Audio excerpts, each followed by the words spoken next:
Halo, jumpa lagi di Sapa Indonesia Malam, saudara.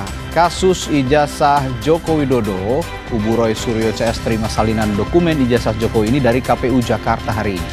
Kubu Roy sebut ada perbedaan dalam legalisir ijazah dari KPU Jakarta dan KPU Pusat. Lalu adakah implikasi hukumnya? Sorotan lainnya malam hari ini adalah soal Timnas yang gagal lolos ke Piala Dunia 2026. Manajer Timnas sebut nasib pelatih Patrick Kluivert akan diputuskan di rapat Exco PSSI. Lalu bagaimana nasib juru taktik asal Belanda ini nantinya? Dua isu ini akan jadi bahasan utama kami di Sapa Indonesia malam hari ini. Saya Audrey Chandra. Dan saya Radi Saputro. Kita jelas selengkapnya Sapa Indonesia Malam hari ini.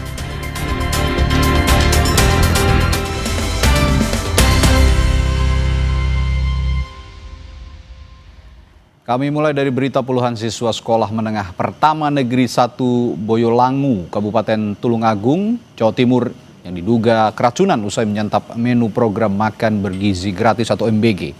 Puluhan siswa yang diduga mengalami keracunan ini kini dirawat di puskesmas dan rumah sakit.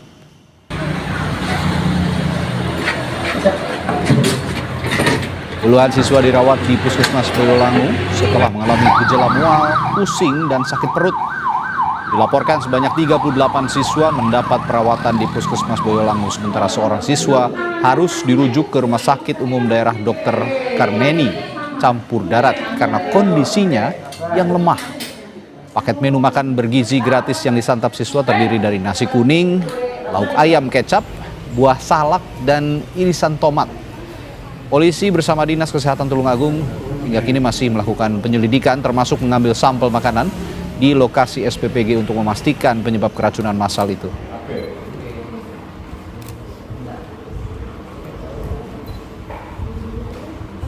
Yang terindikasi hanya SMP 1 Boyolangu, padahal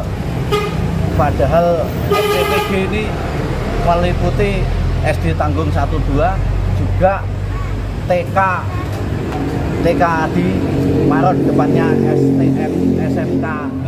SMK Alisa. Yang itu belum tidak ada laporan. Mudah-mudahan nggak ada. Dan itu tadi makanannya akhirnya dijadikan sampel atau gimana? Nah, ini untuk makanan. Makanan baik yang sudah sisa dimakan, makanan yang masih utuh dan sisa muntah. Ini sudah kita amankan. Nanti kita mudah-mudahan kita tetap cepat mendapatkan hasil laboratoriumnya. Saudara, seluruh dapur penyedia makanan bergizi gratis atau MBG di Kabupaten Banjar belum mengantongi sertifikat layak higienis sanitasi atau SLHS. Pernyataan ini diungkap pelaksana tugas Kepala Dinas Kesehatan Kabupaten Banjar, Nori Fansyah, saat memantau sejumlah dapur Satuan Pelayanan Pemenuhan Gizi pasca kejadian keracunan yang dialami lebih dari 130 pelajar di 7 sekolah. Meski penerbitan SLHS adalah kewenangan Dinas Kesehatan Kabupaten Banjar, faktanya 13 dapur yang saat ini sudah beroperasi baru mengajukan pengurusan SLHS sepekan sebelum terjadinya kasus keracunan. Data terbaru kasus dugaan keracunan MBG di Kabupaten Banjar per Senin pagi ini.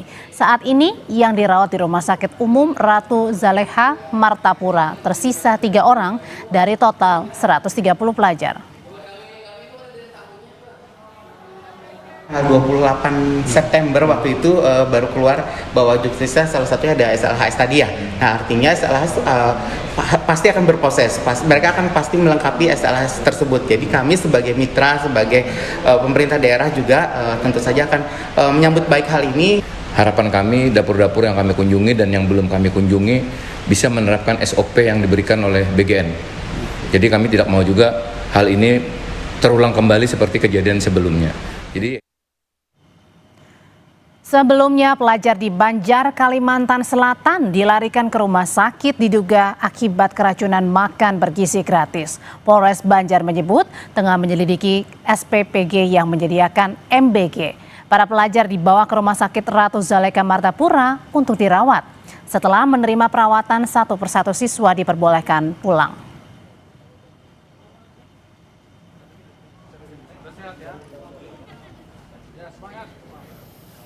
Kesorotan lainnya, saudara, Hakim Tunggal Pengadilan Negeri Jakarta Selatan memutuskan menolak permohonan pra-peradilan yang diajukan mantan Menteri Pendidikan, Kebudayaan, Riset, dan Teknologi Nadiem Makarim. Hakim menilai proses hukum Kejaksaan Agung yang menetapkan Nadiem sebagai tersangka kasus dugaan korupsi dan menahannya adalah sah menurut hukum. Dengan demikian, kasus dugaan korupsi pengadaan laptop program digitalisasi pendidikan periode 2019-2022 akan tetap dilanjutkan penyidikannya oleh Kejaksaan Agung. Dan peraturan perundang-undangan lain yang bersangkutan mengadili: 1. Menolak permohonan pra-peradilan pemohon. 2. Membebankan kepada pemohon untuk membayar biaya perkara sejumlah nihil. Demikianlah diputuskan pada hari Senin tanggal 13 Oktober 2025 oleh Ketua Darmawan SH, Hakim Pra-Peradilan pada Pengadilan Negeri Jakarta Selatan, dan diucapkan dalam sidang terbuka untuk umum pada hari dan tanggal itu juga oleh hakim tersebut dan dibantu oleh Mangaranap Simamora SHMH, panitera pengganti, serta dihadiri oleh kuasa pemohon dan kuasa termohon. Demikian putusan yang telah kami bacakan. Di sisi lain, atas putusan pra-peradilan ini, istri dari Nadiem Makarim, Franka Franklin, mengaku keluarga sangat sedih. Namun di sisi lain, keluarga juga sangat menghormati apa yang sudah diputuskan oleh hakim. Kedepannya, Nadiem dan keluarga hanya akan selalu mencari jalan keadilan melalui jalur hukum.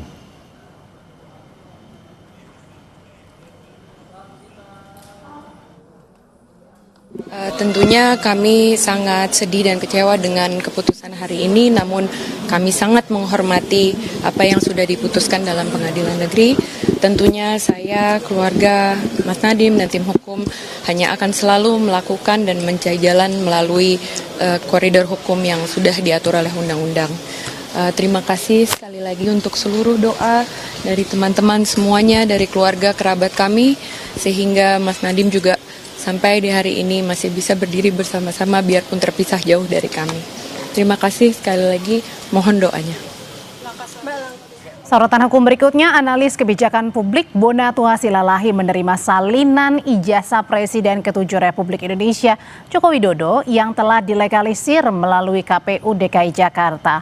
Meski salinan ijazah telah diterima, namun Bonatua mengaku tidak puas karena banyak keterangan dalam salinan ijazah yang dihapus. Bonatua Silalahi menyatakan salinan ijazah Jokowi yang ada di tangannya sekarang diperuntukkan bagi publik, bukan untuk kepentingan pribadinya. Ada beberapa bagian dalam salinan ijazah yang dihapus dan hal itu menjadi pertanyaan besar bagi dirinya. Bonatua mengaku kurang puas dengan salinan yang diterima karena tidak ada uji konsekuensi terkait penghapusan beberapa poin dalam ijazah termasuk tanda tangan. Baik, terima kasih ya. Tadi sudah sama-sama kita saksikan di PPID KPUD DKI Jakarta sudah menyerahkan ke kita rakyat ya. Saya bilang rakyat karena saya memintanya atas nama publik. Nah, meskipun pribadi saya yang meminta, tapi ini sebenarnya untuk publik bahwa beliau dulu ada calon gubernur bernama Bapak Joko Widodo menyerahkan arsip yang namanya ijazah salinan itu dengan legislasi dileges oleh Profesor Dr. Insinyur Muhammad Naim, Master Agraria ya. Ini sayangnya memang tanggalnya tidak dikasih tahu tanggalnya. Ya mungkin seperti tadi pembicaraan bahwa terus terang saya kurang puas. Kenapa? Seharusnya ini disertakan juga uji konsekuensi. Kenapa misalnya nama ini dihapus, kenapa tantangan ini dihapus? Sementara menurut Fauzia, penuding ijazah palsu Jokowi, ada perbedaan legalisir ijazah yang ia terima dari KPUD Jakarta dengan legalisir salinan ijazah dari KPU RI. Usai diterima Bonatua, Dr. Tifa dan tim mengatakan perbedaan mencolok terlihat antara ijazah di KPU DKI Jakarta dengan KPU RI, di mana terdapat di bagian legalisirnya. Ijazah yang diterima dari KPUD Jakarta dilegalisir oleh Dekan Fakultas Kehutanan UGM, Profesor Muhammad Naim di tahun 2012, sementara salinan ijazah Jokowi yang diterima dari KPU Republik Indonesia dilegalisir oleh Dekan Fakultas Kehutanan UGM, Profesor Sunardi pada tahun 2019. Legalisir ijazah UGM itu biasanya vertikal begini, ya, tapi ini kan horizontal. Ya, nanti kita perlu minta spesimen-spesimen lain lagi untuk kita bandingkan. Sehingga kita punya akurasi, punya validasi apakah memang legalisasi yang seperti ini dengan warna merah ini memang sesuai dengan kelaziman dari UGM ya. Kemudian kedua yang menarik adalah pada spesimen yang kami dapatkan dari KPU Pusat itu selain capnya beda warna ya, biru capnya, kemudian namanya itu kurang jelas ya. Kita meraba-raba saja namanya ya Pak Bonato ya. Kalau ini jelas ya. Jelas ini yang melegalisir adalah Bapak Profesor Dr. Insinyur Muhammad Naim M. Agraria ya. Jadi petugas yang berhak untuk melakukan tanda tangan legalisasi adalah dekan. Maka kami akan runut apakah betul Pak Profesor Muhammad Naim pada waktu tahun 2010 ya ini ya, ketika 2012 ketika Joko Widodo maju ke gubernur itu apakah memang betul dekannya beliau. Selain mengumpulkan salinan ijazah dari KPU Pusat dan KPU DKI Jakarta, penggugat ijazah Jokowi juga tengah menunggu salinan ijazah kali ini dari KPUD Surakarta. Roy Suryo CS menyatakan telah mengirim surat ke KPUD Surakarta terkait permintaan salinan ijazah Jokowi dan Gibran Rakabuming, tapi sempat ditolak. Tifa Yasuma atau Dr. Tifa menyatakan, timnya telah meminta salinan ijazah Jokowi dari KPUD Surakarta pada saat pencalonan sebagai wali kota Solo di tahun 2005. Karena ijazah Pak Joko Widodo ini kan juga dipakai di KPUD Solo. Kemudian Gibran juga pakai surat keterangan itu untuk maju wali kota. Jadi dua itu surat sudah disiapkan oleh tim kuasa hukum kami. Belum dikirimkan? Sudah dikirimkan dan kita akan dorong lagi. Karena sempat untuk mendapatkan penolakan. Karena mereka buru-buru bikin undang-undang kan yang mengecualikan dari pemilihan KPU. Iya, KPU kan.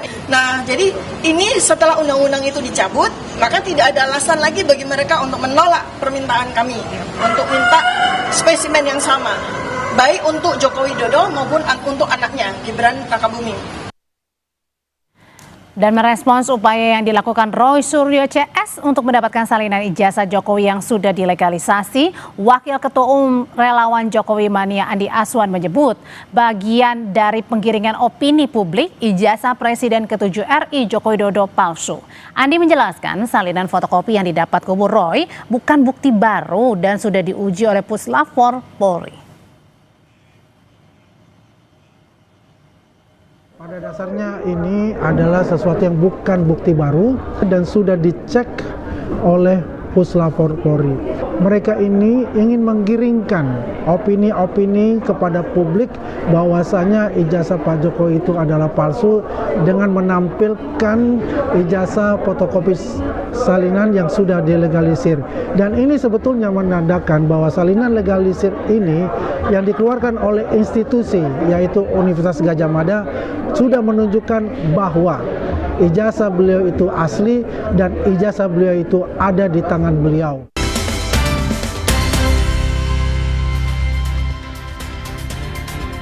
Saudara Presiden Prabowo Subianto akan menghadiri konferensi tingkat tinggi KTT Perdamaian Sharm el-Sheikh di Kairo, Mesir. Pada KTT ini, Presiden Prabowo akan menyaksikan momentum bersejarah penandatanganan perjanjian damai untuk menghentikan perang di Gaza. Presiden Prabowo tiba di Kairo, Mesir pada Senin pagi waktu setempat dengan disambut Chamberlain Kepresidenan Mesir, Mohamed Mokhtar. Tak hanya Presiden Prabowo, sejumlah kepala negara juga akan hadir dalam KTT Perdamaian untuk Gaza, diantaranya Presiden Amerika Serikat Donald Trump, Presiden Prancis Emmanuel Macron, dan Presiden Turki Recep Tayyip Erdogan. Menteri Sekretaris Negara Prasetyo Hadi mengungkap undangan ini disampaikan mendadak. Kehadiran Presiden Prabowo disebut perlu sebagai bagian dari kelanjutan perundingan perdamaian.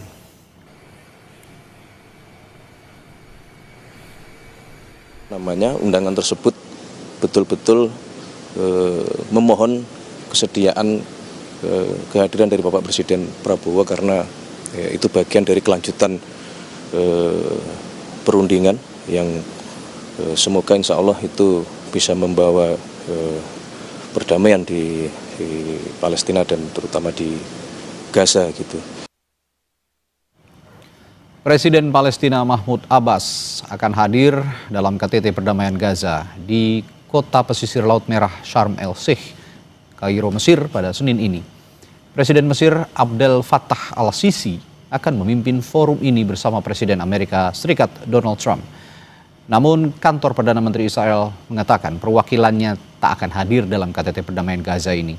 Sebelumnya kesepakatan gencatan senjata antara Hamas dan Israel mulai berlaku pada Jumat lalu sebagai langkah awal perdamaian di Gaza.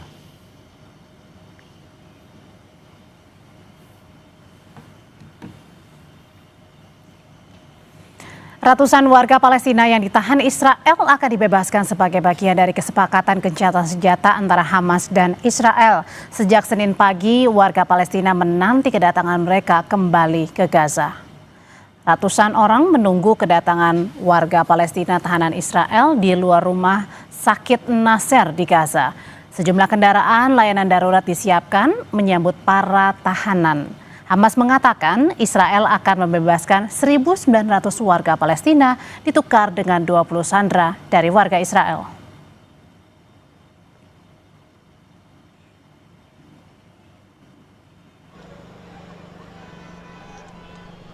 Sementara itu, Hamas telah melaksanakan pembebasan tahap pertama terhadap 7 warga Israel pada Senin waktu setempat. 2 sandera warga Israel lainnya diperkirakan tengah dalam perjalanan dari sebuah titik di Gaza Selatan bersama kendaraan palang merah. Ratusan warga Israel menantikan para sandera tersebut di pangkalan militer Reim. Sebelumnya, momentum ini pertukaran tahanan Palestina dan sandera Israel terakhir dilakukan pada Februari 2025.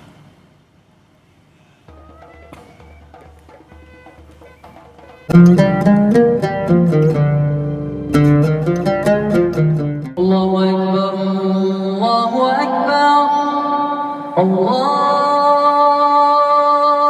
Akbar,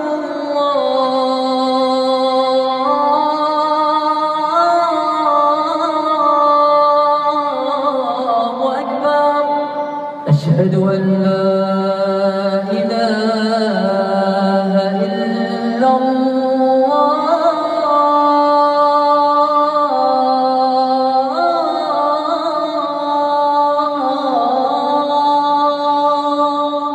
أشهد أن لا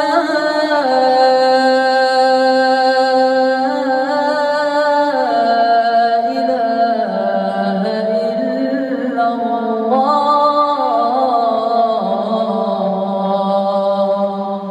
أشهد أن محمدا رسول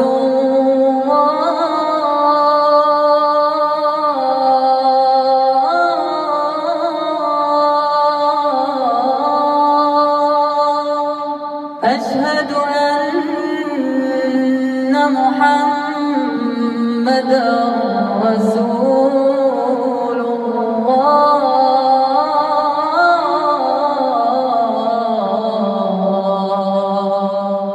حي على الصلاة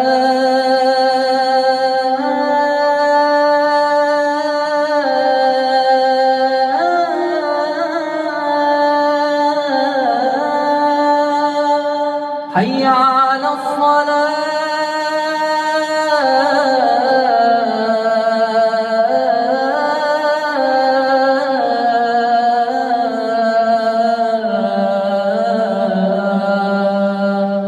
حي على الفلاح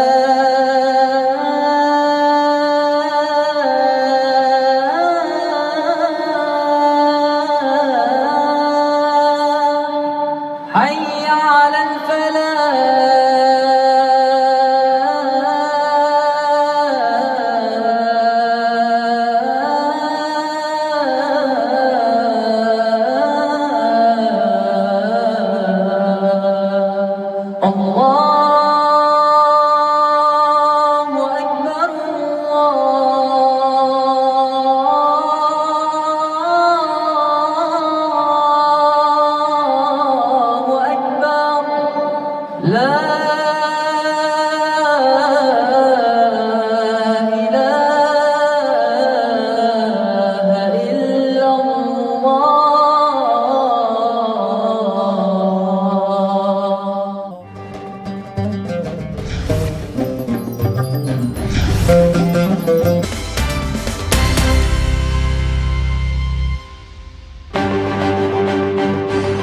berkesimpulan 99,9% ini adalah palsu.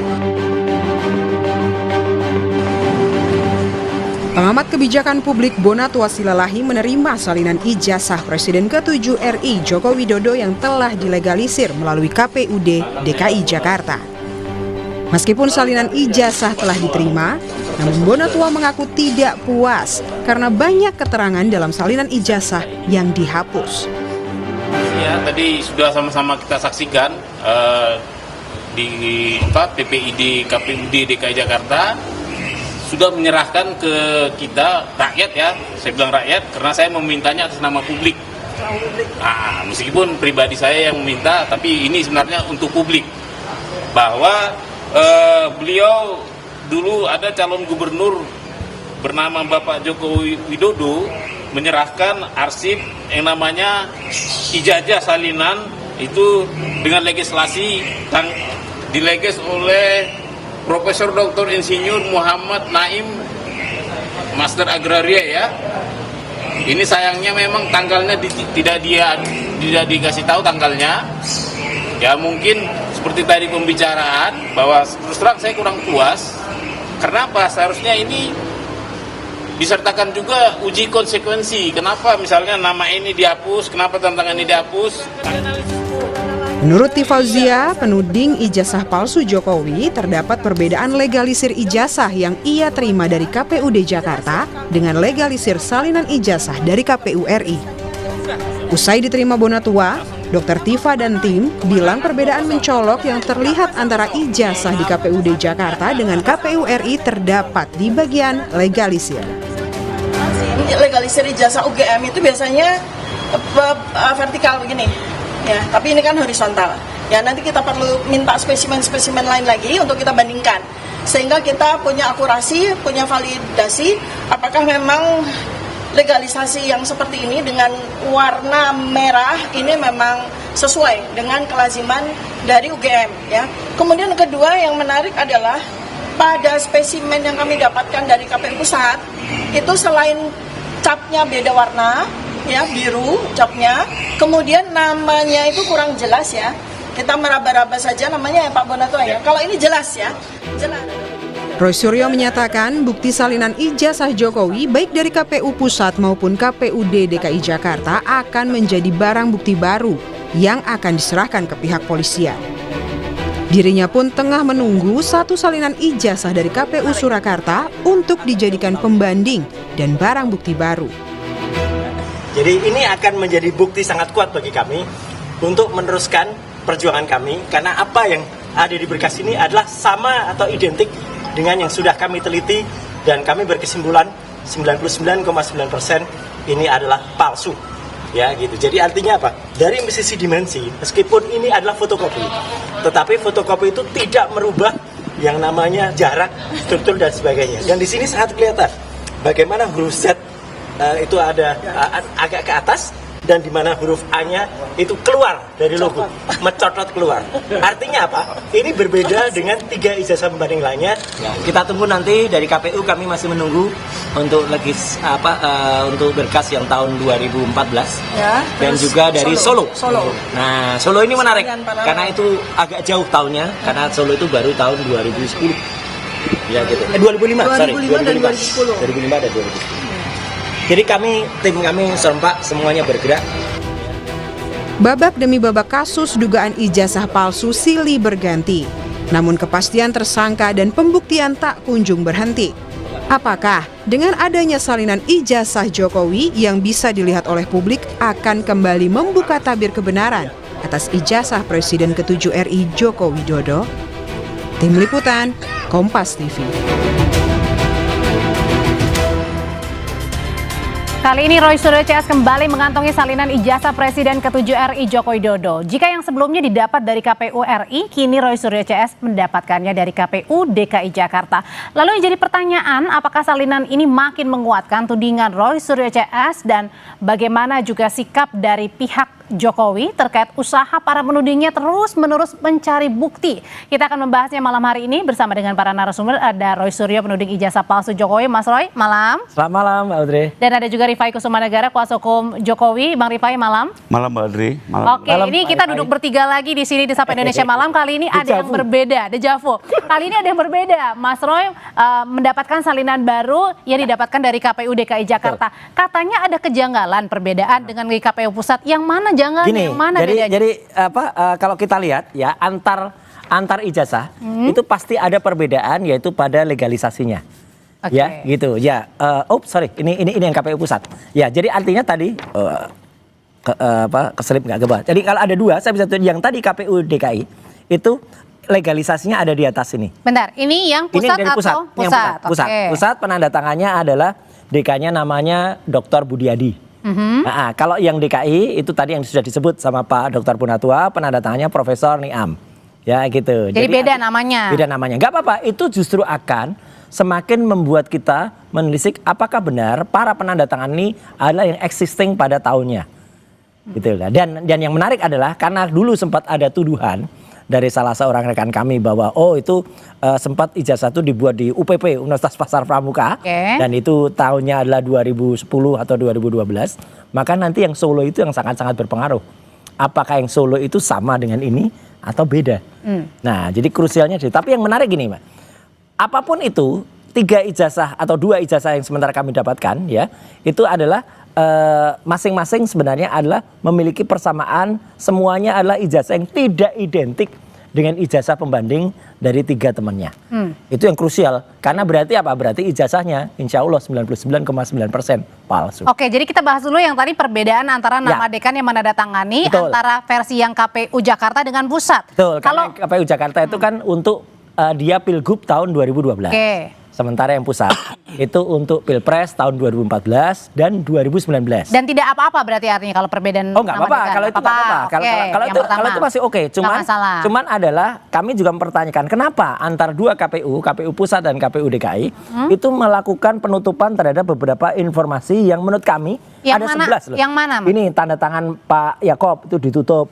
Tanda tangan dari Pak Sunardi ditutup. Kemudian nama Jokowi masih ada, tapi tanggal lahir, kemudian data-data ini ditutup. Bahkan legalisatornya ya di sini nama itu juga ditutup. Nomor ijazah ditutup. Bersifat kerahasiaan mungkin? Itulah anehnya ya, karena ini semua sebenarnya tidak masuk di dalam Undang-Undang Keterbukaan Informasi Publik yang dikecualikan. Makanya kami pertanyakan ya, uji konsekuensinya. Ini kan nutup ini kan harus ada melalui satu proses namanya uji konsekuensi. Uji konsekuensinya mana? Jadi ini masih panjang nih. Gitu prosesnya. Ya, jadi artinya ini semua masih harus dipertanyakan dan ini masih panjang ceritanya. Jadi artinya ini masih akan seru. Bang Rifai, ini katanya dipertanyakan oleh kubu Roy Suryo CS, kenapa tidak ada tanda tangannya, kenapa tidak ada nomornya, kenapa juga tidak ada, apalagi tadi Mas, tanda tangan, dia nama-nama yang ditutup yang sebenarnya itu tidak termasuk dalam data pribadi. Jawabannya? Pertama, itu yang harusnya menjawab KPU. Karena yang menutup KPU. Karena tentunya waktu diserahkan oleh Pak Jokowi saat pilkada maupun pilpres itu lengkap ya. Bahwa ini ditutup, apakah mungkin teman-teman KPU masih melihat bahwa ini adalah data pribadi yang tidak bisa dikeluarkan begitu saja. Tapi karena desakan dari teman-teman Pak Bang Roy CS, maka akhirnya diserahkan, tapi dengan catatan beberapa data pribadi ditutup. Itu kembali lagi asumsi ya. Jawaban lebih pasti adalah ditanyakan KPU. Tapi yang menarik di sini adalah bahwa selama ini tuduhan-tuduhan bahwa ijazah Pak Jokowi itu tidak pernah ada ya, sekarang sudah terbantahkan. Dulu kan kalau nggak salah Mas Roy Suryo bilang bahwa informasi Bang Taufik nggak ada tuh ijazahnya, kopinya. Nyatanya ada semua. Udah didapatkan salinannya. Itu dan sekarang dibuktikan sendiri oleh Bang Roy Suryo CS bahwa ijazah itu ada di masing-masing KPU dan telah diserahkan jauh sebelumnya. Kedua, ada tanda legalisir. Di sini menarik sekali. Ini membuktikan bahwa seluruh kopi-kopi ijazah yang diserahkan itu sudah disahkan oleh penerbit. Artinya apa? Pihak UGM sendiri membenarkan ijazah ini. Kalau nggak tidak mungkin dilegalisir. Tapi nggak puas katanya. Karena bagaimanapun juga ini fakta umum. Prosedur melakukan legalisir itu adalah tunjukkan aslinya, baru kopinya dicap. Nah, di semua kampus seperti itu. Ini yang menarik. Nah, maka fakta notori ini tentunya juga menjadi satu penguatan bagi kami bahwa selama ini ijazah Pak Jokowi ada dan selalu diberikan dalam persyaratan pencalonan entah pilkada maupun pilpres. Dan kalaupun yang ditutup-tutupin, ini bukan adalah yang ditutup-tutupi, memang karena mungkin salah satunya alasannya kerahasiaan tadi ya, dugaannya ya. Karena kembali lagi kan ini kemarin perdebatannya cukup panjang. Antara teman-teman Bang Roy minta, dari sana menolak, akhirnya mungkin ada jalan tengah. Dikasih dengan catatan ya, kalau gitu rasanya emang nggak cukup Mas Roy, udah dikasih kok salinannya. Artinya gini, ini adalah kemenangan rakyat. Ya selama ini kan Jokowi sendiri kan mengatakan, wah nggak bisa, nanti hanya ditunjukkan di pengadilan. Sehingga sedemikian canggihnya, sedemikian sektinya atau sedemikian ampuhnya ijazah ini. Akhirnya inilah kemenangan kita. Kita berhasil mendapatkan kopi itu secara resmi ya. Jadi kalau ada termul-termul yang mengatakan tuh Roy Suryo CS Pak Bonatua dapatnya secara ilegal, legal. Nah ini satu lagi yang menarik. Ini mungkin bagus untuk kita semuanya dengan case ini. Kita akan perbaiki ya, atau kita akan protes ya kepada sistem pemilu berikutnya, Pilpres terutama. Jangan sampai KPU itu tidak melaksanakan yang namanya kalau pemeriksaan ya, pemeriksaan itu faktual. Verifikasi. Ya, verifikasi, betul. Terima kasih, Pak. Jadi selama ini verifikasi ternyata hanya lihat ijazahnya aja, terus lihatnya udah. Padahal harusnya verifikasi itu lihat ijazah aslinya juga. Kami mendapatkan 2 data dari KPU pusat maupun KPU daerah DKI Jakarta yang saat ini datang. Mereka semua mengatakan mereka hanya menerima kopi ijazah ini dan legalisasinya. Artinya nggak pernah lihat ijazah aslinya. Nah itu padahal KPU itu punya anggaran. Punya anggaran untuk melakukan verifikasi aktual. Itu masalah di KPU Mas Roy. Tapi kalau masalah di Mas Roy Suryo CS sebagai penuding ijazahnya Pak Jokowi ya palsu katanya ini. Berarti puas atau enggak dengan terima salinan dari KPU Jakarta, kan baru pusat, salah 2. belum yang di Surakarta. Salah 2 dari 8. Kami itu mengajukan 8 surat. Banyak banget. Banyak. Kami ilmiah kok. 8 itu adalah termasuk salah satunya KPU pusat. Itu pun ada 2. Ya, tahun 2014 dan 2019. Yang sudah kami dapatkan ini 2019. Ada yang 2014. Nanti harus kita cek yang 2014 itu kayak apa. Apakah memang beda? Karena DK-nya beda. Apakah yang 2014 itu sama dengan 2012? Lah itu nggak boleh. Penggunaannya beda. Ya gitu. Ada yang di pos Solo. Karena itu 2 kali juga 2015 dan 2010. Jadi artinya ini adalah hasil dari doa, restu dari masyarakat semua. Akhirnya kita memenangkan ini gitu loh, 2-0 ini gitu loh. Tapi nanti kita targetnya 8-0. Apa artinya sih Bang Roy, bagi Bang Roy sebagai kuasa hukumnya Pak Jokowi dengan selalu mencari bukti begitu ya? Mencari bukti nggak masalah, tapi kemudian ada 8 kata yang dicari, 2 baru didapatkan, belum. Berarti artinya masih ada 6 lagi ya Mas Roy ya? Iya. Dan kemudian setelah diterima masih ada yang dipertanyakan sama kubu Roy Suryo CS. Rifai bukan Bang Roy. Iya, Pak Rifai. Oke. Jadi gini, saya ikuti juga perkembangan ini. Tapi kalau buat kami sih sebenarnya nggak ada masalah. Kenapa? Karena sebenarnya ini kan euforianya teman-teman lah bisa mendapatkan ini. Tapi sebenarnya kalau kita ikuti dengan seksama proses penyelidikan di Mabes Polri maupun juga penyidikan di Polda, teman-teman penyidik itu sudah mengambil ini semua. Yang ada di KPU, KPU pusat, KPU di Jakarta, semua sudah diambil. Karena kita kembali ke laporan awal TPU adalah diduga ijazah Pak Jokowi palsu dan digunakan untuk Pilpres dan Pilkada. Tentunya penyidik dengan pengaduan tersebut sudah menyisir semua, sudah diambil, sudah juga dilakukan pengecekan. Ya, sekalipun memang kembali lagi yang tadi dibilang Bang Roy ini kan ada perbedaan-perbedaan, ini menjadi sulit memang. Kenapa? Karena kembali lagi ini fotokopi, tidak ubahnya seperti data digital. Dia sulit ya akurasinya, presisinya, sehingga yang paling benar itu adalah pengujian dokumen asli. Nah secara kebetulan untuk penyidikan yang berlangsung di Polda Metro, ya belajar juga dari komplain dan teman-teman pada saat di Barreskrim, ini sudah dilakukan lapor ulang terhadap seluruh objek. Ya. Tidak hanya ijazah Pak Jokowi dengan teman-teman satu fakultas dan satu angkatan, tapi juga dibandingkan dengan fakultas-fakultas lain. Ada pertanyaan, kok dibandingkan nih? Kenapa? Biar lebih firm. Ya dari jenis tinta, jenis kertas, model huruf, font dan segala macamnya. Karena mungkin tiap tahun juga bisa ada perubahan pencetakan ya. Sehingga untuk ini dilakukan kehati-hatian, diperiksa. Bukan hanya ijazah, termasuk pengesahan skripsi, ya itu juga sudah dilakukan pengecekan ulang dan itu semua sudah ada di Polda Metro ya. Dan jadi artinya jadi artinya dalam hal ini adalah salinan-salinan yang saat ini sudah didapatkan dari kubu Roy Suryo CS ini adalah tidak masalah begitu ya? Kalau buat kami tidak akan mempengaruhi karena penyidik bahkan sudah mengambil jauh lebih dulu. Berarti bukan bukti baru ini? Bukan. Beberapa bulan lalu. Dulu. Satu ya, kedua bahkan sudah diuji oleh mereka. Sudah ada laporan. Tapi kembali lagi kan, ya mungkin teman-teman Bang Roy belum bisa mengakses ya karena prosesnya statusnya kan masih belum jelas. Kalau kami pelapor tentunya kami bisa mengakses sebuah perkembangan. Itulah Bahkan kami kemenangannya. setiap bulan juga menerima SP2HP dari Polda. Bagaimana perkembangan demi perkembangan. Oke, jadi ini ini katanya bukan bukti baru, Mas Roy, hanya mengada-ngada aja. Nanti dulu ya Mas Roy ya. Kita jeda dulu ya. Jelas baru ini.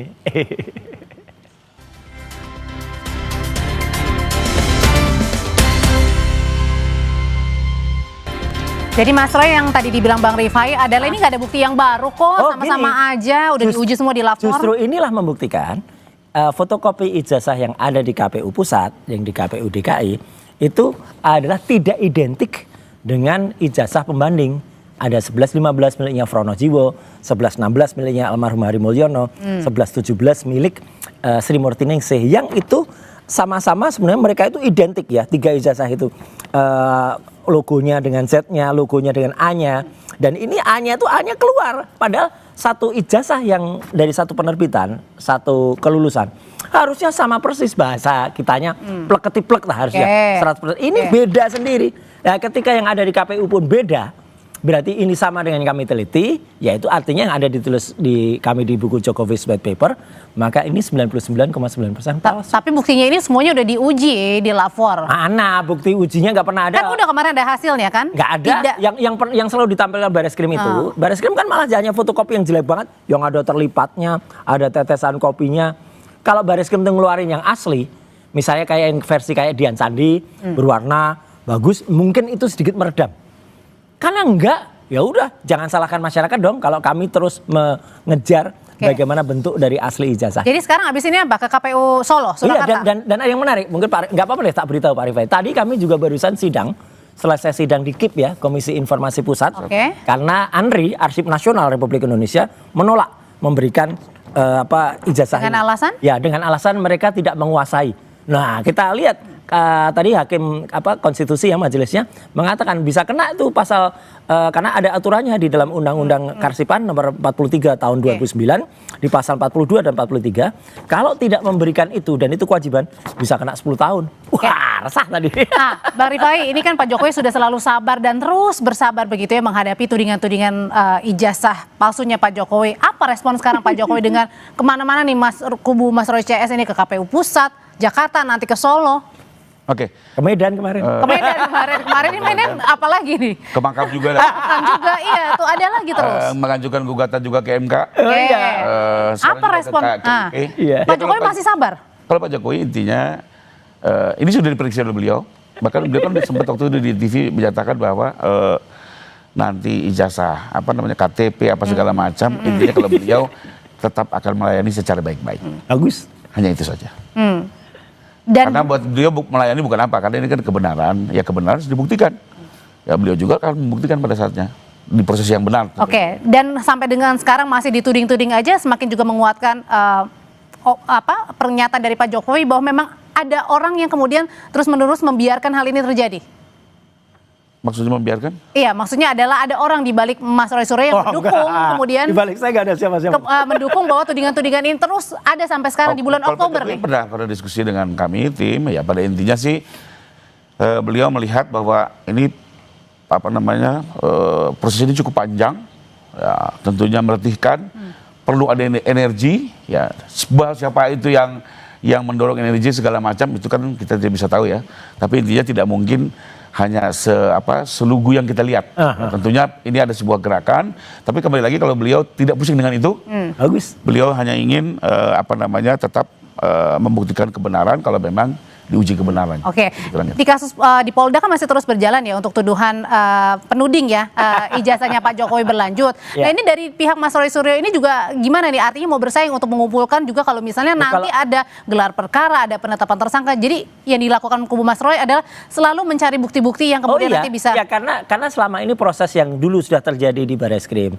Ketika gelar perkara tidak ada yang digelar, ya buktinya semuanya digital, padahal katanya kami ditantang bukti analog, ya nggak pernah ada kami tunjukkan ijazah pembanding real, ya ada nomornya, mereka nggak pernah ada. Setelah Polda Metro katanya sudah menyita lebih dari 500 dokumen, ya mana, gitu loh. Artinya sekarang kita uji lah, kita benar-benar bertarung secara ilmiah. Maka kami terus melakukan ini semua dan ini akan menjadi pelajaran yang sangat baik bagi masyarakat, juga bagi sistem hukum negara ini, bagi sistem tata negara ini, karena akan ada banyak koreksi dari misalnya KPU ternyata tidak memeriksa ijazah asli, ya, kemudian ijazah itu ternyata tidak diperbandingkan, hanya terima fotokopinya saja yang sudah dilegalisir. Nah makanya kan berarti undang-undangnya ada kesalahan kan? Kalau dia meragukan, baru verifikasi faktual. Nah makanya kan berarti kan harus ragu.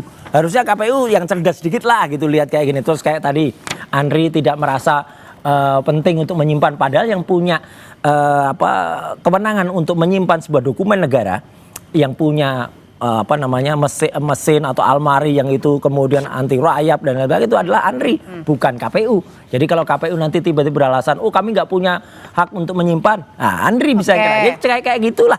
Tapi sekali lagi semua ini alhamdulillah ini kemenangan rakyat.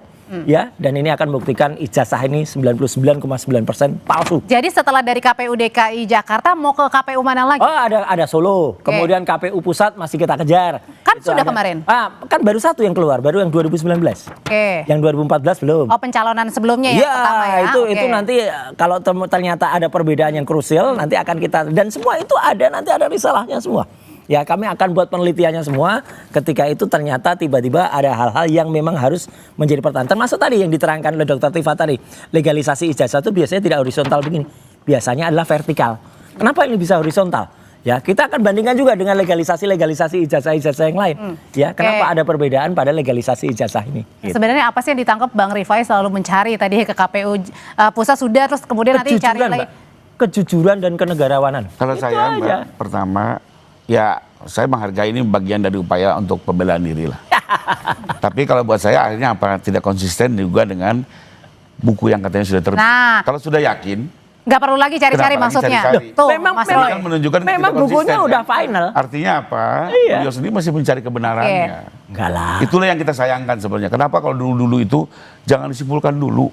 Jangan dibuat buku dulu katanya Mas Roy. Nah, jangan dilempar dulu dengan kesimpulan-kesimpulan. Ini bukan 1 triliun. Apa 1 triliun persen? 1 triliun persen. Loh, itu kan waduh. Emang buku udah selesai, tapi kan itu baru jilid 1. Kalau dari awal itu misalnya diskusinya terkait jilid sampai jilid berapa? Ada jilid 2, ada jilid 3 nanti. Tapi karena persoalannya kemarin tuh disimpulkan. Langsung diserang. Itu kan menjadi persoalan memang. Tuh, Mas Roy, kalau gitu kalau kata sudah sulit lagi kembali lah, waktu tidak mungkin berputar ya. Iya. Saya menghargai ini. Ada nanti misalnya buku yang pertama ini kan soal Jokowi. Nanti misalnya nanti perkembangan itu akan. Berarti di situ di dalam Jokowi white paper ini belum ada nih. Maksudnya kemarin dibanding-bandingkan juga kan. Ini kan baru keluar. Enggak apa-apa itu nanti buku itu kan nanti muncul di buku kedua.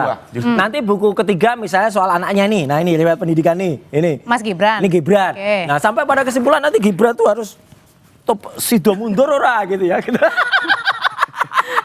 Oke, artinya apa nih? Iya, sebenarnya apa sih Mas Roy? Jadi mundur apa enggak gitu? Enggak gini. Orang mau jadi pejabat publik itu harus punya kejujuran dan kenegarawanan. Kalau dia memang tidak jujur dan tidak negarawan, misalnya soal nilai pendidikan anaknya ini ya, atau ini misalnya pakai ijazah yang nggak clear ini, ya udah itu harus mau mengundurkan diri gitu, atau harus mau mengerti dan kemudian. Tapi kan kalau Pak Jokowi juga sudah selesai. Ya, sudah selesai, terserah. Kami hanya ingin membuktikan itu palsu, itu aja. Oke. Kalau gitu terus dilandini saja oleh kubu Pak Jokowi dengan berbagai tudingan-tudingan itu, Bang Rifai, dengan santai. Sesuai statement beliau sudah prediksi dia akan kemana-mana. Ya. Bahkan beliau juga bilang inilah salah satu fakta bahwa sebenarnya bukan mencari kebenaran ijazah, dia lari kemana-mana terus. Tapi kalau gitu berarti dari kubu kalau buat Pak Jokowi ada desakan nggak langsung saja? Layani dengan baik. Bagus. Oke, tapi ada juga keinginan nggak untuk ke Polda juga bahwa untuk segera misalnya ada gelar perkara begitu, untuk supaya clear nih. Udah kan, lawannya udah. Bagian dari tugas kami. Intinya kalau Pak Jokowi sih memberikan arahan umum bahwa pertama biarkan penyidikan ini berjalan hati-hati, profesional dan transparan. Saya tidak mau orang yang tidak harus bertanggung jawab malah terseret, tapi jangan juga orang yang harus bertanggung jawab malah dilepaskan. Tentunya dari kalimat itu kami menerjemahkan dan melakukan tugas profesi, mau mengawal perkara ini terus berlanjut. Sekalipun memang kemarin sekitar hampir 2 bulan terjeda. Karena memang Polda harus konsentrasi menangani perkara kerusuhan yang Agustus. Tapi dari akhir bulan kemarin, akhir bulan kemarin mereka sudah kembali lagi fokus. Ada bocoran nggak kapan gelar perkara? Dalam waktu dekat sih sudah mungkin akan ada gelar perkara ya mudah-mudahan. Kalau gelar perkara itu penetapan tersangka nggak? Juga nggak? Katanya. Di gelar perkara itu akan dibahas. Ya. Akan dibahas. Alat bukti yang go or not to go, gitu kan? Sudah cukup atau tidak. Dari alat bukti yang ada ini apakah sudah terlihat ada mens rea atau tidak. Jadi intinya kita sih flowing aja lah. Nggak perlu memaksakan. Tapi kalau gini bagus. Harus cepat atau apa. Pak Rifai, Pak Yakub tadi juga sempat zoom saya dengan di salah satu TV lain. Itu elegan jawabannya. Kalau termul itu kan nggak elegan. Wah, akan mendesak, akan demo 500 orang akan demo di depan. Kan sebagai bagian dukungan juga Mas Roy. Enggak akan malah mengajarkan porno aksi dan pornografi, akan demo dengan hanya menggunakan bra dan CD. Waduh, itu kayak gitu kan ya kita ketawain Pak Rifai sampai ketawa. Tapi kalau misalnya tadi dalam waktu dekat misalnya ada gelar perkara, Ya, ada unsur mens rea atau enggak, sudah siap apapun nanti hasilnya? Dari awal kami sangat siap, tapi pihak sana apakah juga siap? Gitulah. Karena apa? Karena fakta-fakta itu semakin membuktikan gitu apa data-data yang kemudian muncul yang tadinya KPU pada menyimpan rapat ya, KPU menyimpan rapat sekarang membuka semua. Meskipun tidak ada yang maksudnya ditutup. Loh, iya, ini pun harus kita kejar kan gitu. Ini harus kita kejar dan semakin membuktikan sekali lagi bahwa ijazah ini adalah identik atau sama dengan ijazah yang kami teliti yang sudah ada dalam buku Joyce Paper, yang itu adalah tidak identik dengan ijazah asli lainnya. Artinya palsu. Oke, kalau dari menurut kuasa hukum sendiri Bang Rifai, sebenarnya ini endingnya apakah nanti pada saat gelar perkara mengakhiri semua tudingan-tudingan atau gimana? Oh enggak, jadi gelar ini secara umum dulu saya jelasin. Gelar perkara ini bisa dilakukan setiap waktu. Ini lebih kurang seperti rapat evaluasi lah. Oke. Ya sudah sekian lama selesai ada evaluasi pertama akan dilihat. Ternyata bisa dari gelar, cari lagi alat bukti lain, dalamin lagi, cek lagi apakah yang didapatkan Pak Roy ini sudah kemarin sempat ikut di lapor atau tidak. Itu semua akan diputuskan di situ. Oke. Atau ternyata sudah cukup. Sekarang tinggal menentukan siapa tersangkanya. Berdasarkan alat bukti. Bisa kedua. Bisa juga ketiga dalam perkara itu adalah menghentikan. Nah, oke. Ya, dan semua ini di dalam gelar perkara. Jadi intinya kembali lagi bahwa saya nggak mau mendahului. Gelar perkara itu pasti apa? Oh, penetapan tersangka. Enggak. Oke. Bahkan untuk menghentikan pun harus ada gelar perkara. Oke, dan sebelum menunggu sampai lebih menunggu. kepada evaluasi. Dan memang menurut saya ini kan sudah 6 bulan ya. Sudah memang waktunya lah. Sudah cukup ya. Evaluasi dan pertama, kalau kita akan lihat nanti selanjutnya seperti apa juga kita berikan ruang lah kepada penyidik. sambil menunggu gelar bekerja secara sambil menunggu gelar perkara, Mas Roy berarti artinya masih terus ya menuju ke KPU ya. Tidak ada yang harus diselesaikan ya. Semua kita kejar, semuanya kita kejar dengan kejujuran dan kenegarawanan itu yang kita kejar. Terima kasih kepada masyarakat yang terus mendukung karena ini semua juga terjadi karena dukungan dari masyarakat dan juga ridho dari Allah Subhanahu wa taala. Mas Roy Suryo terima kasih, Bang Rifai Kussumanegara terima kasih. Selamat malam Bapak-bapak. Malam. Setelah ini kami hadirkan informasi bersama Radi Saputra dengan informasi dari Prabowo akan menyaksikan momentum bersejarah penandatanganan perjanjian damai untuk menghentikan perang di Gaza. Thank you, Mas.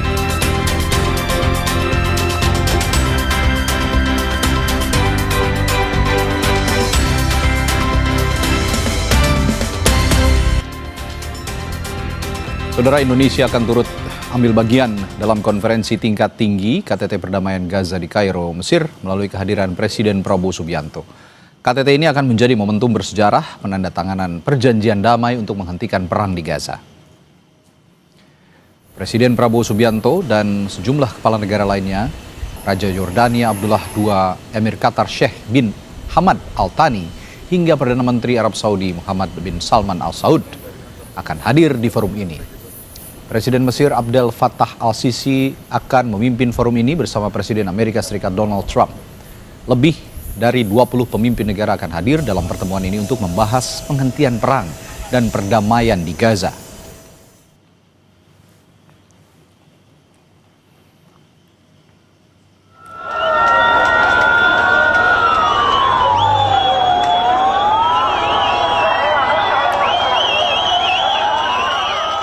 Sementara itu ratusan orang menyambut kedatangan sejumlah warga Palestina yang selama ini ditahan militer Israel.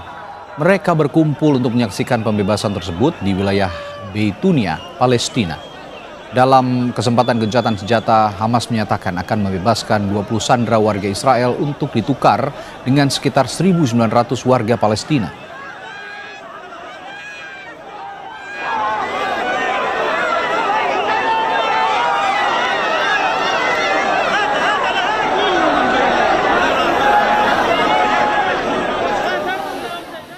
Mensesnek Prasetyo Hadi mengungkap Presiden Prabowo Subianto telah meminta Wakil Panglima TNI untuk menyiapkan pasukan untuk mendukung perdamaian di Gaza. Hal ini disampaikan Prabowo pada Minggu malam sebelum berangkat ke Mesir. Bapak Presiden juga menyampaikan hal tersebut bahwa kalau memang kemudian tercapai kesepakatan ke arah yang baik dalam artian terjadi perdamaian dan kemudian salah satu konsekuensinya adalah kita Indonesia diminta untuk ikut serta membantu mengirimkan pasukan perdamaian. Nah tadi juga dibahas dan diminta kepada tadi alhamdulillah yang hadir adalah Wakil Panglima TNI untuk juga mulai mempersiapkan diri. Manakala dibutuhkan kita sudah siap.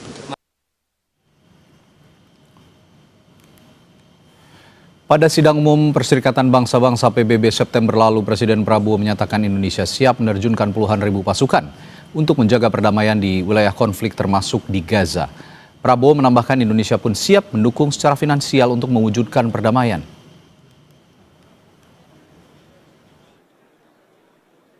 Indonesia is prepared to deploy 20,000 or even more of our sons and daughters to help secure peace in Gaza or elsewhere.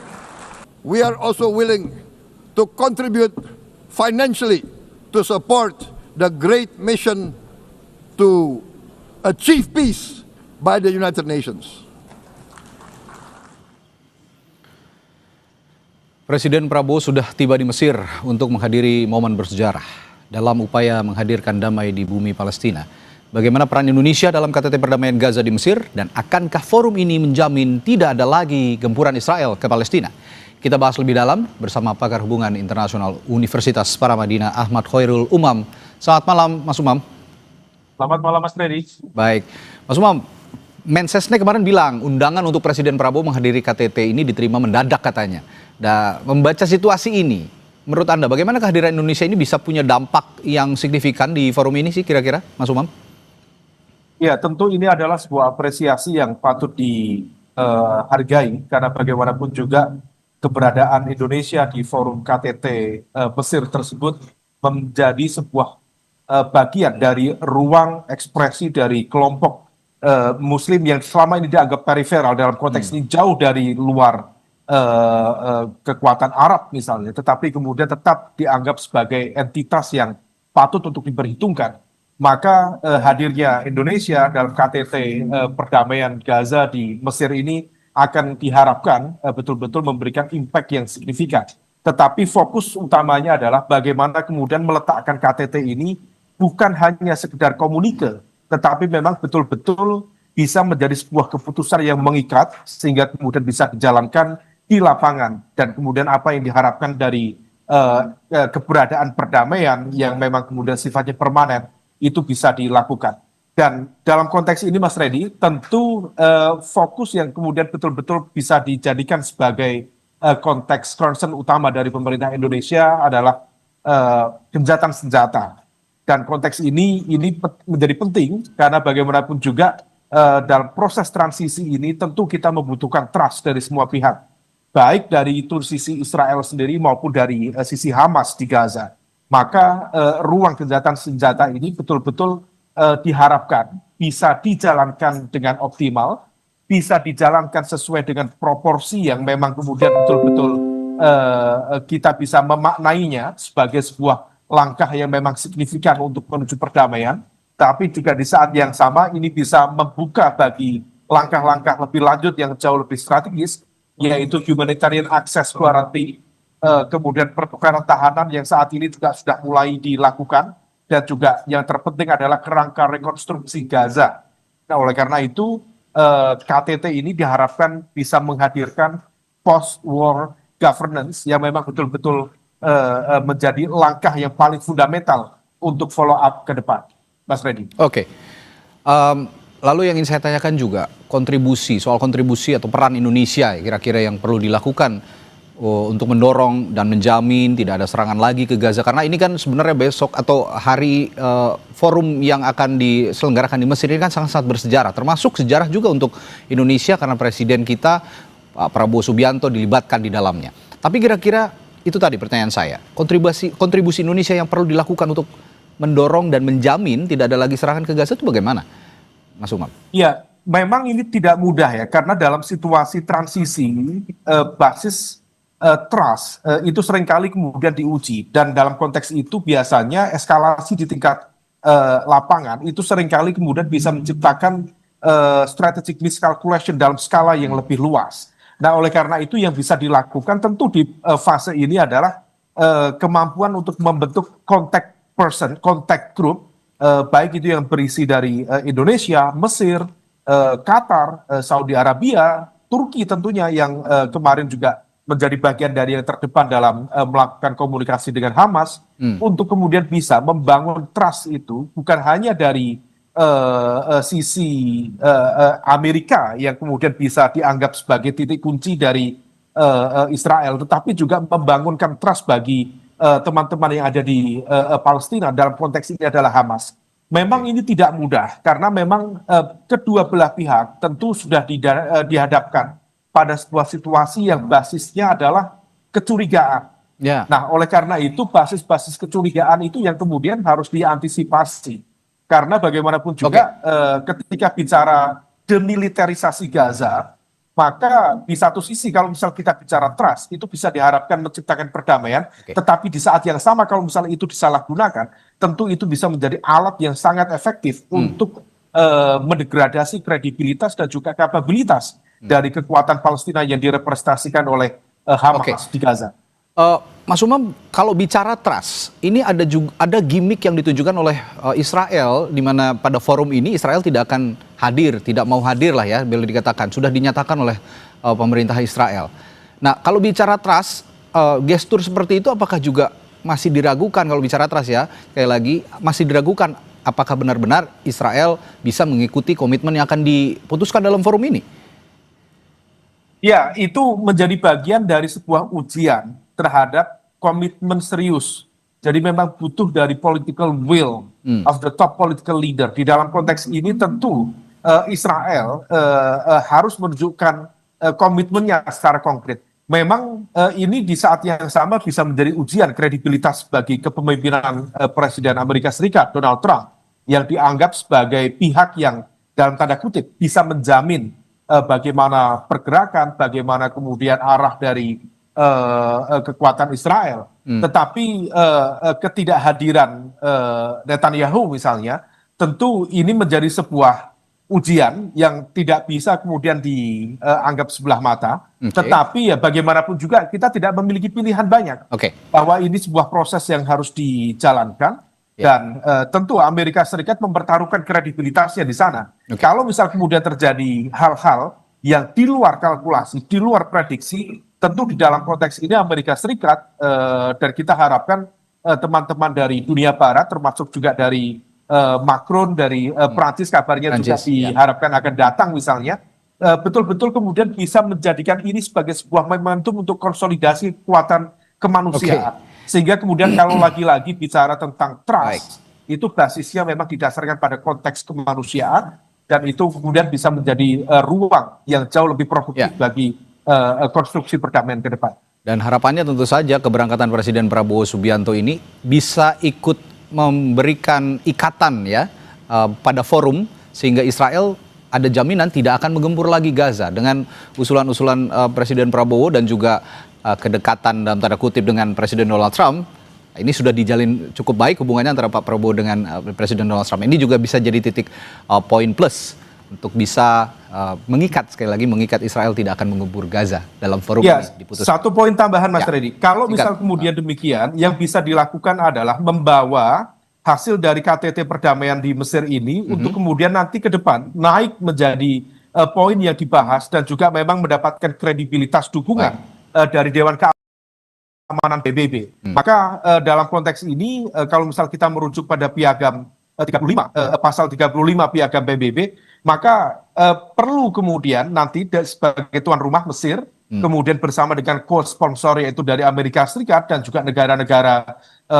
organisasi konferensi Islam, untuk bersama-sama mengirimkan surat permintaan kepada Dewan Keamanan PBB untuk kemudian nanti dibahas, sekaligus juga melampirkan outcome dokumen dari KTT ini. Kalau misalnya ini kemudian terus perlahan bisa dibangun trust-nya, step by step bisa dilakukan, kita harapkan ada hasil yang jauh lebih baik ke depan. Mas Freddy. Kita nantikan peristiwa bersejarah ini nanti ya, Mas Umam. Terima kasih pakar hubungan internasional Universitas Paramadina Ahmad Khairul Umam telah berbagi perspektifnya di Sapa Indonesia Malam. Sampai jumpa lagi Mas Umam.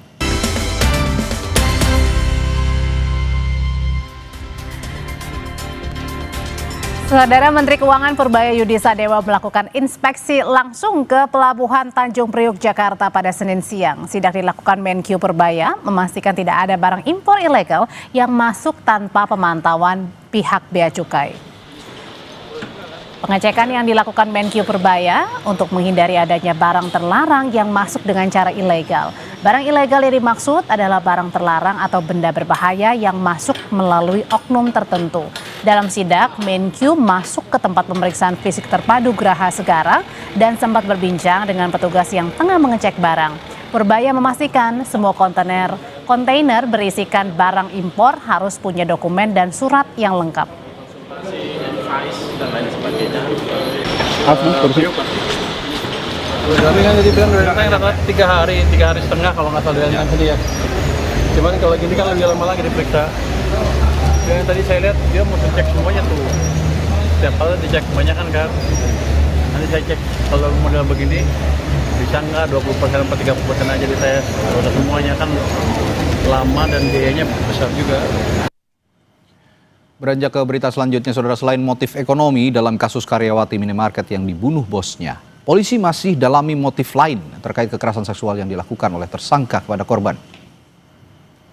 Menurut Kasat Reskrim Polres Purwakarta, AKP Uyun Saipul, keterangan tersangka hingga kini masih berubah-ubah. Namun polisi tetap mengacu pada hasil penyidikan dan alat bukti yang ditemukan untuk proses pembuktian. Menurut keterangan dari tersangka, dirinya mengalami kesulitan ekonomi sehingga mengambil perhiasan milik korban. Namun hal ini masih didalami oleh polisi karena ada tindakan kekerasan seksual dan pembunuhan sebelum menguasai harta korban.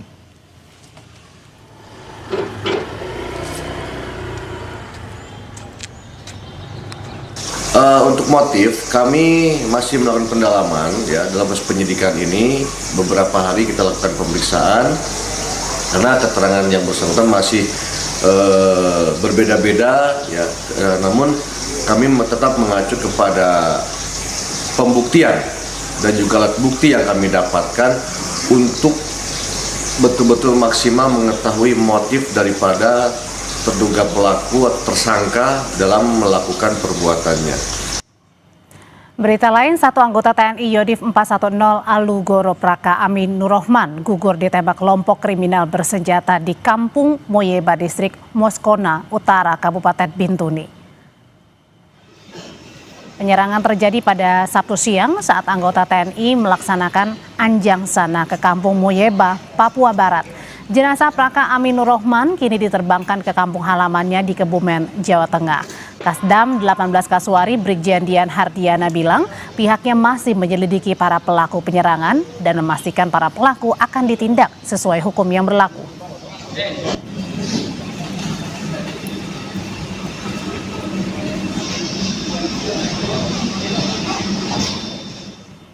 Selanjutnya ada berita dari Polres Lumajang, Jawa Timur yang telah memulangkan belasan warga yang menyerang Mapolres pada Senin pagi. Polisi menduga ada pihak yang memprovokasi sehingga menyulut emosi dan menyerang markas kepolisian setempat.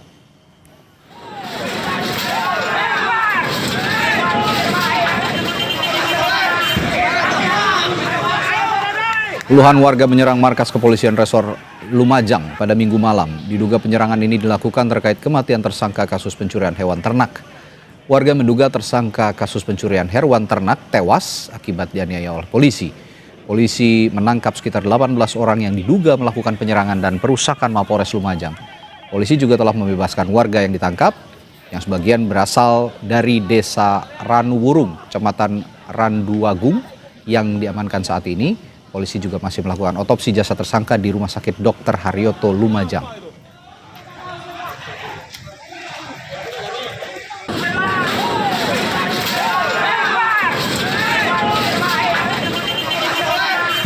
Kita mengamankan 18 orang pelaku penyerangan Setelah dilakukan pemeriksaan dan berkoordinasi dengan tokoh agama dan tokoh masyarakat dari Randu Agung, tadi malam 18 orang langsung dipulangkan.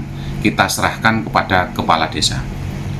Tadi malam itu berawal masyarakat itu diajak untuk melihat kondisi korban yang meninggal dunia, kondisi pelaku yang meninggal dunia di Rumah Sakit Bayangkara. Tetapi mereka terprovokasi untuk menyerang Polres. Beralih ke informasi mancanegara, Presiden Prabowo Subianto menghadiri konferensi tingkat tinggi KTT Perdamaian Sharm el-Sheikh di Kairo, Mesir. Pada KTT ini, Presiden Prabowo akan menyaksikan momentum bersejarah penandatanganan perjanjian damai menghentikan perang di Gaza. Presiden Prabowo tiba di Kairo, Mesir pada Senin pagi. Waktu setempat disambut Chamberlain Kepresidenan Mesir, Mohamed Mokhtar. Tak hanya Presiden Prabowo, sejumlah kepala negara juga akan hadir dalam KTT Perdamaian untuk Gaza, diantaranya Presiden Amerika Serikat Donald Trump, Presiden Prancis Emmanuel Macron, dan Presiden Turki Recep Tayyip Erdogan. Menteri Sekretaris Negara Prasetyo Hadi mengungkap undangan tersebut disampaikan mendadak. Kehadiran Presiden Prabowo disebut-sebut perlu sebagai bagian dari kelanjutan perundingan perdamaian.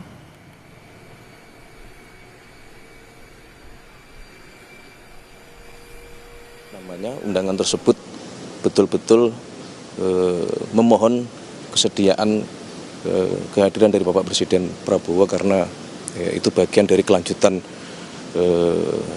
perundingan yang semoga insya Allah itu bisa membawa perdamaian di Palestina dan terutama di Gaza gitu. Presiden Palestina Mahmud Abbas akan hadir dalam KTT Perdamaian Gaza di kota pesisir Laut Merah Sharm el-Sheikh, Kairo, Mesir pada Senin ini. Presiden Mesir Abdel Fattah al-Sisi akan memimpin forum ini bersama Presiden Amerika Serikat Donald Trump. Namun kantor Perdana Menteri Israel mengatakan perwakilannya tak akan hadir dalam KTT Perdamaian Gaza. Sebelumnya, kesepakatan gencatan senjata antara Hamas dan Israel mulai berlaku pada Jumat lalu sebagai langkah awal perdamaian di Gaza.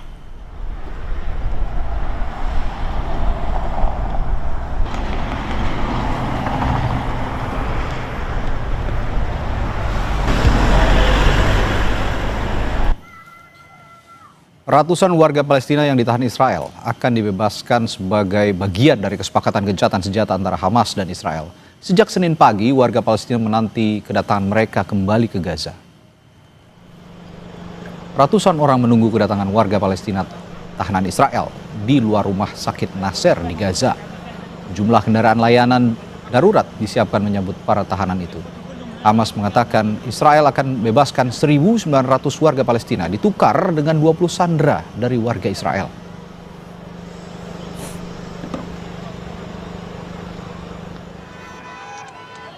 Sementara itu Hamas telah melaksanakan pembebasan tahap pertama terhadap 7 warga Israel pada Senin waktu setempat. 2 sandera warga Israel lainnya diperkirakan tengah dalam perjalanan dari sebuah titik di Gaza Selatan bersama kendaraan palang merah. Ratusan warga Israel menantikan para sandera tersebut di pangkalan militer Reim. Sebelumnya, momentum ini pertukaran tahanan Palestina dan sandera Israel terakhir dilakukan pada Februari 2025 yang lalu.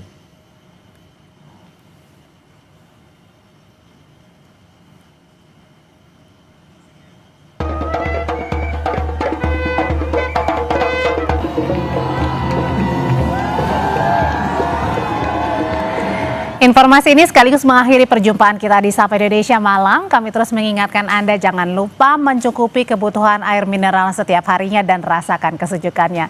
Saya Audrey Chandra. Dan saya Radhi Saputro, terima kasih atas 2 jam kebersamaan Anda. Sampai jumpa.